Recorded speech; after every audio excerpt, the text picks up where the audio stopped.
sales and all of those steps that matter. But ultimately, everything is experience. Every single part of your business is part of your customer's experience. So the supermodel is a 5-step framework, but the quick answer to your question, Carl, of how do you do that? You connect your story to your customer story. You do it in a way that is meaningful and memorable and illustrates how you are different from everyone else who does what you do. Hello and welcome to another episode of Mortgage Influencers, where we bring you professionals who share insight into the latest trends, tips, industry technology, and services to help you be a mortgage influencer in your mortgage business. Okay, so we are live. We want to welcome you to another episode of Mortgage Influencers. My name is Ginger Bell, and today I have with me the most wonderful Mr. Carl White. The talented and beautiful Mr. Carl White. Yes. So great to be here. And you forgot to say world famous. And world famous, yes. And then our very special guest who I'm excited to talk to. She has so much to share with us, and that's Brittany Hodak. So Brittany, thanks for hopping on. Yeah, thanks for having me. I'm so excited to hang out with you guys today. Yeah, I honestly, when I was preparing for today, I was just getting so excited because I have honestly a list of things for you that I just want to ask you and dive right in. But for those of you who don't know Brittany, we're going to get into her background a little bit, but you need to hop onto Amazon. It's also, I think, on Barnes and Noble, several places. But Brittany wrote the book that's called Creating Superfans. And I got mine a couple weeks ago, and it's what was the release date on it, Brittany? January 10th. So we just had our 2-month birthday. Yay! And so honestly, guys, you can see I've already got so many markers in here as far as what I'm noting in my business. So definitely worth hopping on and getting that. And so you can find that. I'll drop some information on where you can find that later on too. But let's just hop in. And Brittany, for those of you who don't know Brittany, I had an opportunity to meet Brittany at the Housing Wire Marketing Conference that was in Charlotte. Probably 2019, maybe even 2018. I was going to say 18 or 19. It's been a minute. Yeah. Which is great because we get to say we're old friends now because we've been together for like 5 years now. Yeah. And I think that was maybe before kids for you even, right? I think I had one. I had one then. And now I've got 2 little boys who are 5 and almost 3. So they keep me busy. That's a good thing. Boys are awesome. Yes. And I actually had my son with me when we met. So yes, and he is so impressive. And I always love meeting people's kids because I feel like it's, like a nice little like window into my future. And he taught me so much about esports, and I followed him and all the success that he and his colleagues on his team have had in the years since then. So yes, that was a really fun event. Yeah, it's nice when we make those connections. And so I'm going to dive right in, and I want to start off with, because I love your first job was as a mascot for a radio station, right? This is true. Yes, I was Sting the Bee. It's one of those things, Carl. And I'm going to ask you, so just what did you learn? Being a mascot, so many things like, okay, I'm a mascot. What can I learn? What did you learn about being a mascot? Well, I loved being a mascot because I really got to see like unfettered excitement, both from, very small children all the way up to adults. And I didn't realize when I accepted the job that I was like the living embodiment of the brand. Like people saw me and they thought of the radio station. And it was such a cool job to have. And it really started me down this path of thinking about fandom and experience and brands. And, I think so many people make the mistake of thinking that your brand is your logo, when in reality, I know you know this, Ginger, that a brand and a logo could not be more different. Your brand is the way you show up for your customers every single day. Your brand is you and everything else everyone else who's a part of your team. It's every interaction, every conversation, everyone is in the experience department, and every interaction is part of that customer experience. So I think being a mascot sort of like set me down that path to realizing that people crave experiences. They want experiences. And if you want to create a brand that people remember, that they love, that they come back to, you've got to think about the entire experience you're providing. Well, and the connection with that, with the mascot, and Carl, you do such an amazing job with what you teach in your coaching. He has what he calls a Thor's hammer. And so it creates that kind of connection to where, I mean, I don't know that I would call it a mascot, Carl, but it has become an industry-wide term. And so creating that link, if you will, right? Yeah. I think that's the thing with any, Brittany, you're the pro in this, so correct me if I'm wrong, but like, it seems like for me, when I use the word brand, it's like you want to, how do you say it?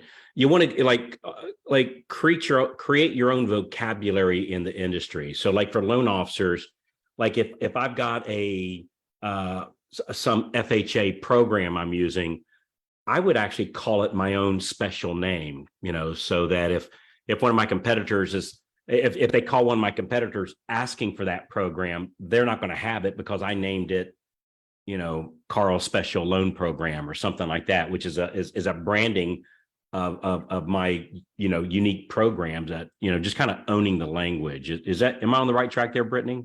Yes, absolutely on the right track. I like to say your brand is ultimately how somebody feels about working with you and what they would say about you to a friend. That is the best way that you can, encapsulate your brand and everything that you're talking about, the content that you're creating, the programming that you're creating, the logos and the looks and the feels and all of the things that you're doing are all part of that. They're all encapsulated within this bigger idea of your brand. I love it. And talking about, the whole brand, the bigger picture, and really creating something that people remember. You started in really creating events that people remember in your first business that you started. And a little fact about Brittany that not many people can say, Brittany has been on Shark Tank. And so that was one of the things that, and again, it's those things that people remember, those unique things. So tell me about your business and what you did for branding, because you did it for some pretty big people like Dolly Parton and Kiss and things like that. So tell me about some of the things that you did, and then we're going to link it into maybe some things that people can do in the events that they're creating.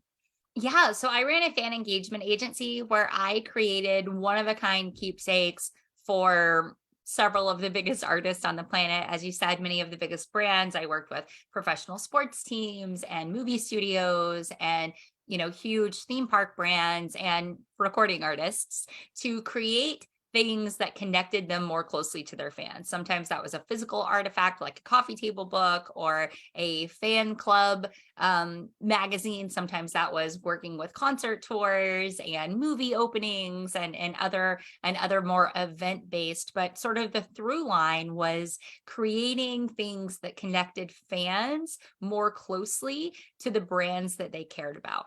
And I sort of had this light bulb moment the more I started working with brands and even with like unknown companies, like startups who had big budgets but didn't necessarily have a lot of brand awareness, and they wanted to partner with a celebrity to come up with a campaign.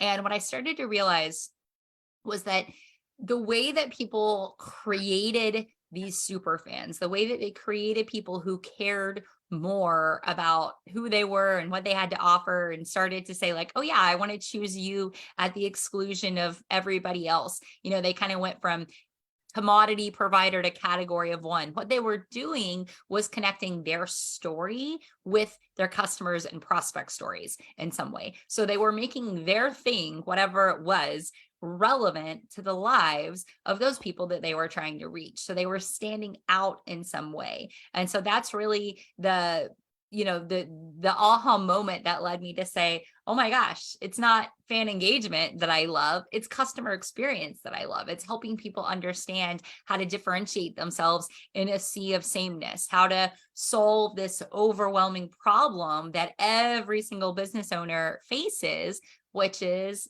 apathy. Like, plenty of people should know about what you're doing. The question is, do they care? Like, have you given them a reason to? Have you connected your thing, your story, your superpower to the needs in their life and the lives of people around them so that they think of you when they cross paths with somebody who needs the service that you provide? How do we do that? Well, I'm so glad you asked, Carl. There's the question everybody's asking. That's It's a like, loaded okay, question. How do we do that? I get it, Miss Shark Tank, but how do I do love it? the loaded question. It's funny. I talk about, remember infomercials, Carl?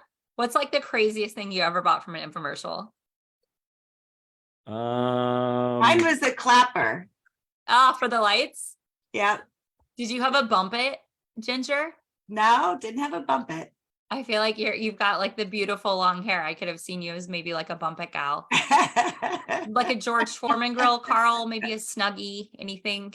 Man, I can't think of anything that I actually bought from an infomercial, to be honest with you. I'm an Amazon guy. And I know everybody watching has seen infomercials, and pick any infomercial you want, like any of the ones we've talked about, anything else, doesn't matter. All of them, there was always a moment where after showing like really exasperated people, it would, go to like black and white, and whoever the main character was would like look at the camera like, right? And they would look directly at the camera and they would always say, there's got to be a better way.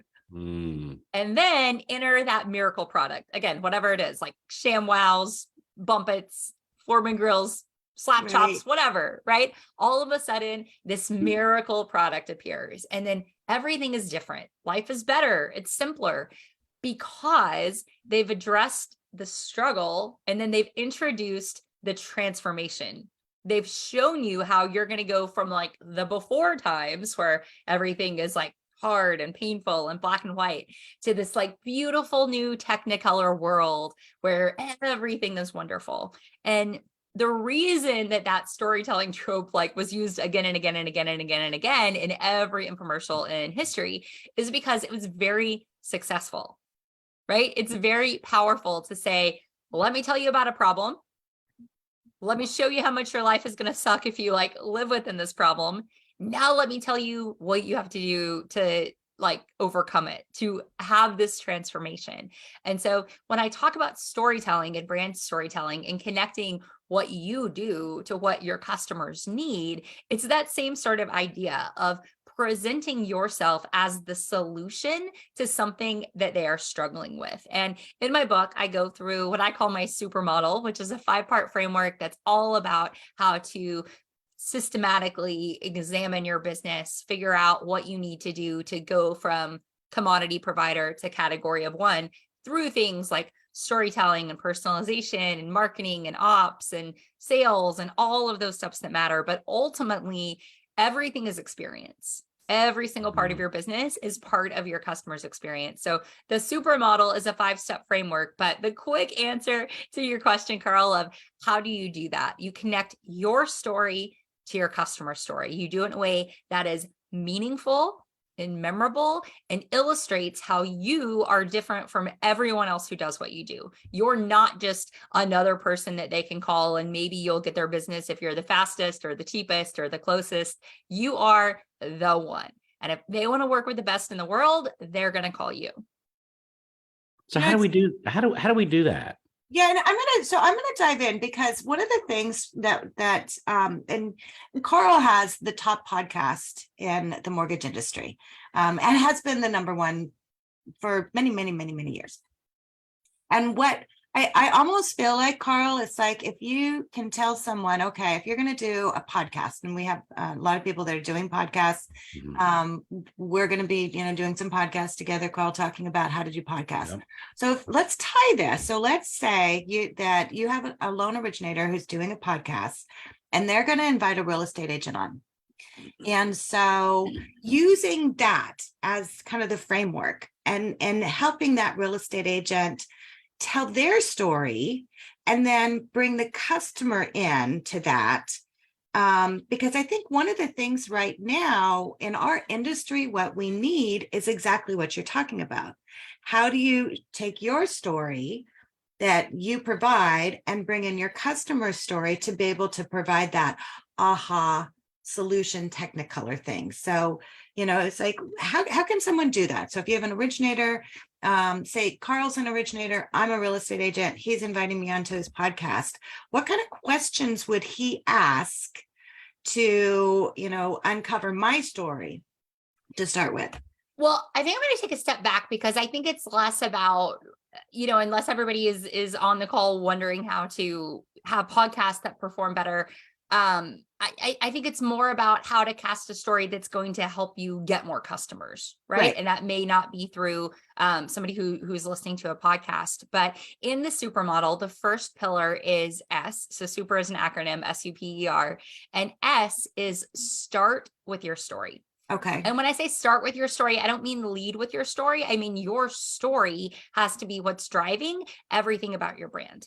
Because I am always shocked when I say to somebody, tell me why your prospects should pick you. I love it. They're stumped. Or they're like, I've been doing this 20 years. And I'm like, okay, well, does that mean if somebody's been doing it 25 years, they should pick that person instead of you? Right. What is your uniqueness? What is your differentiation? If you're in real estate, why did you choose to get into real estate? Like you could have done anything. You could have had any career, but you chose to do this. Why? Is it because you grew up in a military family and you moved 30 times before you were 18 years old? And because of that, you want nothing more than to help people feel like a rooted sense of home? Maybe it's because you've never moved, like you've lived in your community for 50 years and you love it and you want other people to love it and discover it. And so you became a realtor to help them fall in love with your town the way you love your town. Like, what is it about you that you bring to your role? You've got to be able to articulate that in a way that makes somebody say, I get it. And you can't do that until you're very clear on your story. So in the book, Creating Superfans, I talk about how to craft your origin story. I talk about how to uncover your superpower, what it is that if you're not the best in the world at already, you're willing to work at to become the best in the world. And that's something that you care about. And the reason that's important is because, like imagine the Avengers, right? You've got all these superheroes. They've all got their own strengths. Part of what makes the Avengers great is that they are all unique. Like if it was 12 Hulks, you would be very limited in the types of problems you could solve, right? And it would be okay if it was like a problem you could Hulk smash your way out of. But there are problems where Hulk is not the right one. So what I mean when I say start with your story is differentiate yourself from everyone else in your market who does either exactly the same or something very similar to what you do. Because if you aren't able to confidently and concisely say to somebody, this is why you should pick me, then what's the logical conclusion? They're going to be like, well, maybe I shouldn't pick them. Maybe I should just work with, my second cousin's husband or whatever it is. So start with your story, get ultra clear on what it is that you are going to like put your stake in the ground and say, if you want to work with the person who's the best at this thing, then you want to work with me. And that might be that you like are more up on trends than anybody else. You're studying the markets, you know what's going to happen. It may be that you are like really available. Maybe you're an empty nester, or maybe you're a young professional without a family. So you're like, I'm going to be online at 2:00 in the morning anyway. Like I can DM with you back and forth. Maybe it's that, you have the most connections with contractors because you've flipped homes in your city for 20 years. And you're like, if you work with me, I'm going to help you like remodel whatever home you buy into your dream home. Like whatever it is, you've got to understand what your thing is in a way that you can make someone care. Because as I said before, the biggest threat that exists to every business in the world is not a lack of awareness, like it's a lack of affinity. It's apathy. People just don't care. And the best way, the fastest way to make them care about you and your thing is by telling them a story that makes them say, I get it now. I understand. And I think that's important. So we're getting lots of questions coming in. And the biggest question, and Timothy's asking several, how do you create your own brand when a company that we work for has their own brand? And I think that's part of it. It is your story, right? Or Yes, how do you it's your know, story. how do you That's a- know, Thank you, like, Timothy, for that question. Oh, sorry, Carl. Do you want to go ahead? yeah, like, how do you, like I'm sitting here, a lot of people maybe on this call would be kind and say, I've got a big brand. I'm sitting here thinking like, all right, well, what is my actual brand? Hell, I don't even know, to be honest with you. Like if there's I'm sure I could come up with something here in a couple minutes, but like, so here I am, a loan officer. I close loans. How do I decide what my brand is? 'Cause I think when people think brand, or at least when I think brand, I think Tony the Tiger or Captain Crunch, or I don't know, something like that. Like, how do I apply that, with me as a loan officer? So your brand is really just your reputation. It's not a mascot. It's not a logo. It's what people think of when they think of you. And the way that you create that is by asking yourself, what do I want people to think of when they think of me? What would I want them to say to a friend if they were making an introduction? And then intentionally architecting a plan. In the book, I call it intentional experience design, but mapping out to say, when somebody works with me, this is what it's going to feel like. This is what the experience is. These are the repeatable things that I'm going to do over and over, or I'm going to train my team to do. And Timothy, thank you for that question. I love the question. And going back to the metaphor I used before about like the Avengers versus Spider-Man, Black Widow, Hawkeye, Hulk, whoever, think about your role at your company kind of like that. Like if you work for Keller Williams or Century 21 or like whatever, it doesn't matter. You are part of that team, yes, but the customers who are choosing you are not choosing you in most instances because of that brand. That's what gives them like the peace of mind, perhaps, to know that you've got the reinforcements. But it's the same as like a bank that has the like FDIC sign. It's like, yeah, cool. You know that you're going to be taken care of. We have the back end, we have the back office, but you are the brand. People don't work with companies, they work with people.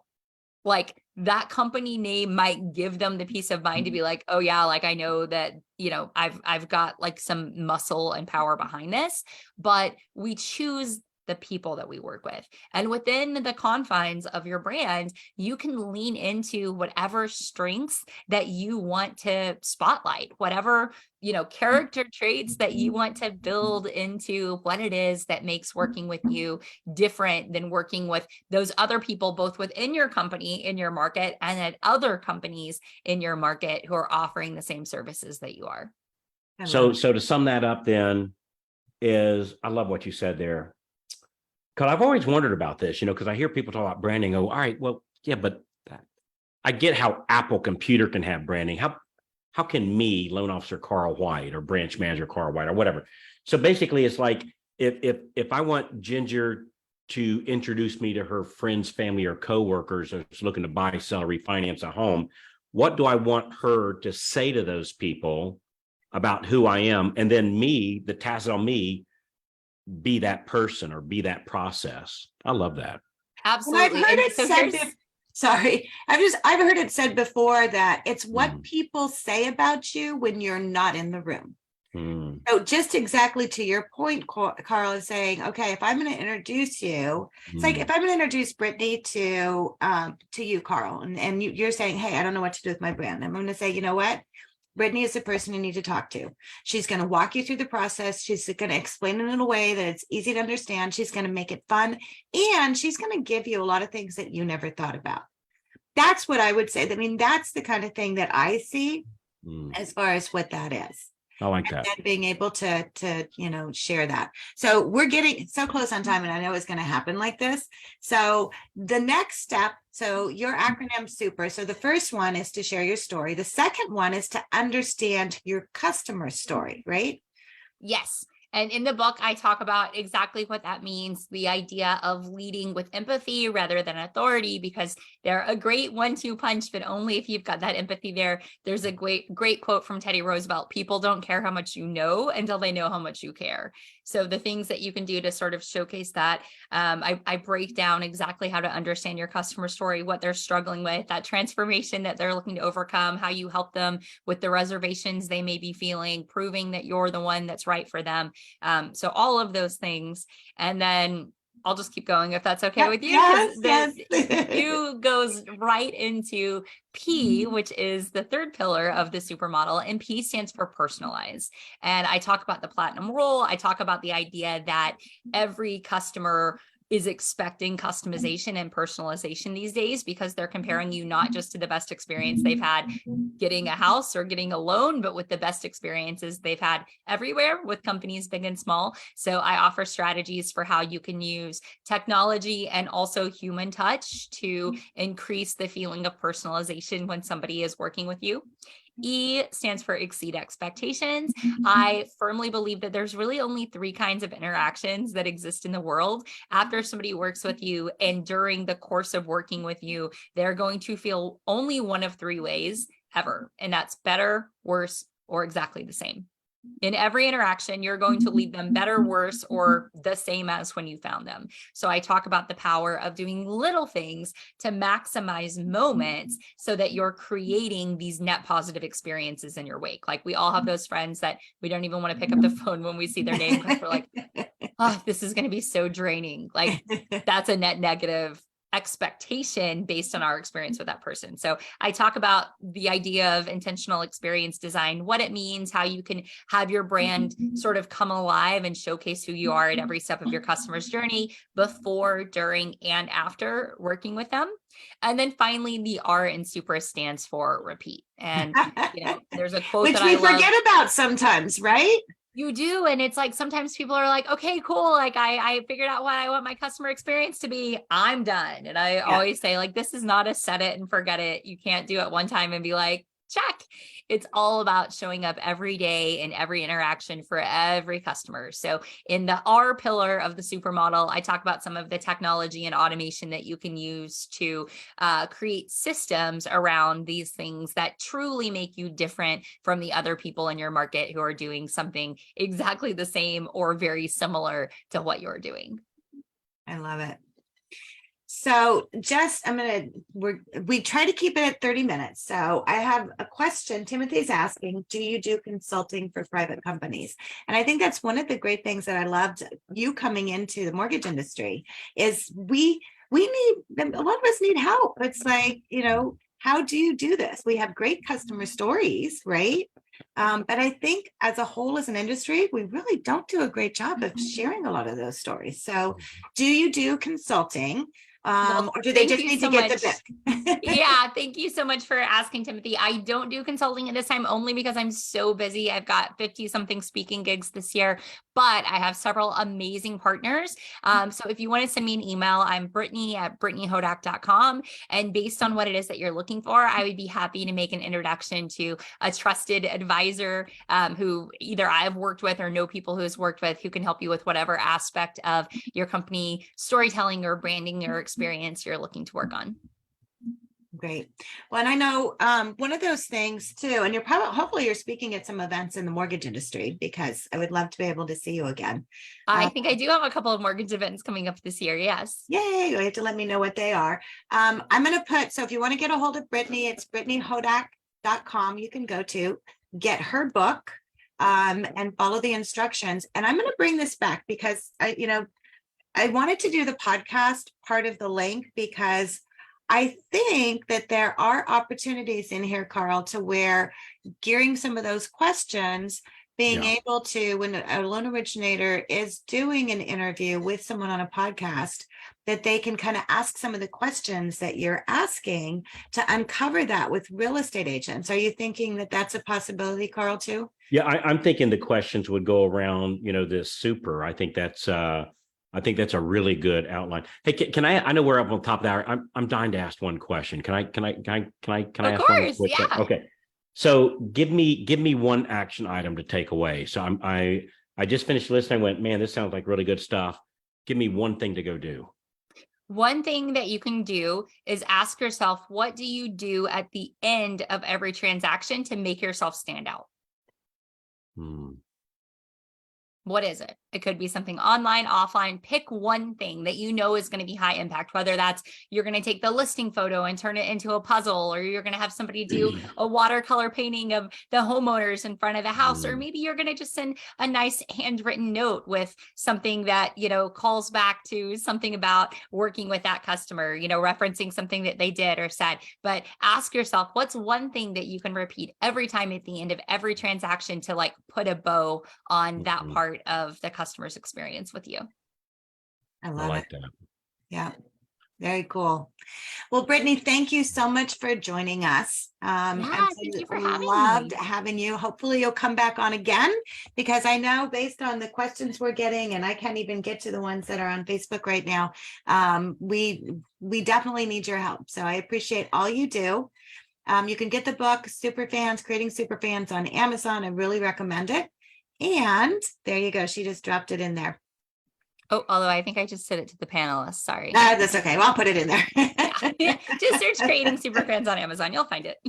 Very good. So thank you so much, Carl. Thank you. I know you need to hop, and make sure and tune in. So next week, if you're joining us live, we have Kyle Seagraves, who's joining us. Kyle has over 124,000 subscribers on his YouTube, and he's going to share how he has managed to get to that point and what he's doing to manage all the leads he's getting. So Brittany, thanks again, and we'll see you all next week. Thanks so much, Ginger and Carl. I'll talk to you soon. Bye-bye. Bye.